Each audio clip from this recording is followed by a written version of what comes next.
মসজিদে ঢুকার সময় ডান পা দিয়ে ঢুকেন, একটা সুন্নত আদায় হয়। দোয়াটা পড়ি আল্লাহুম্মা ফতাহলি আবওয়াব রাহমাতিক, আরেকটা সুন্নত আদায় হয়ে যায়। দুইটা সুন্নত শুধু এতটুকুর মধ্যে আদায় হয়ে গেছে। এমন করে 5 বার যদি আমি ঢুকি, দুইটা করে সুন্নত আদায় হলে দৈনিক 10টা সুন্নত। কয়টা সুন্নত হয়? তাহলে সপ্তাহে কয়টা সুন্নত, মাসে কয়টা সুন্নত, বছরে আমার কয়টা সুন্নত আদায় হয় দেখেন। অথচ এক একটা সুন্নতের দাম, গুরুত্ব এত বেশি। রাসূল সাল্লাল্লাহু আলাইহি সাল্লামের সুন্নত গুলো যে যত বেশি মানবে, হাসরের ময়দানে ওই ব্যক্তি রাসূলের তত কাছাকাছি থাকবে। বলেন সুবহানাল্লাহ। শুধু আমি মুখে বললাম যে আমি রাসূলের উম্মত, রাসূলের আশিক, রাসূলকে খুব বেশি ভালোবাসি, কিন্তু রাসূলের কোন সুন্নাহ আমি আদায় করলাম না, আমার কথায় কাজে কি মিল থাকলো ভাই?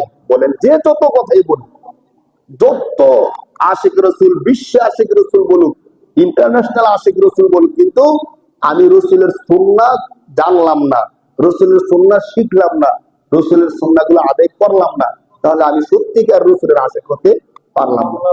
আর কেউ আমাকে বিশ্ব আশিক রাসূল বলুক অথবা না বলুক, আমি যদি প্রতিটা ক্ষেত্রে, খাবারের ক্ষেত্রে চিন্তা করি, এখানে রাসূলের সুন্নাহ কি কি আছে। রাসূল ডান হাত দ্বারা খাইতেন, খাওয়ার শুরুতে বিসমিল্লাহ বলে খাইতেন।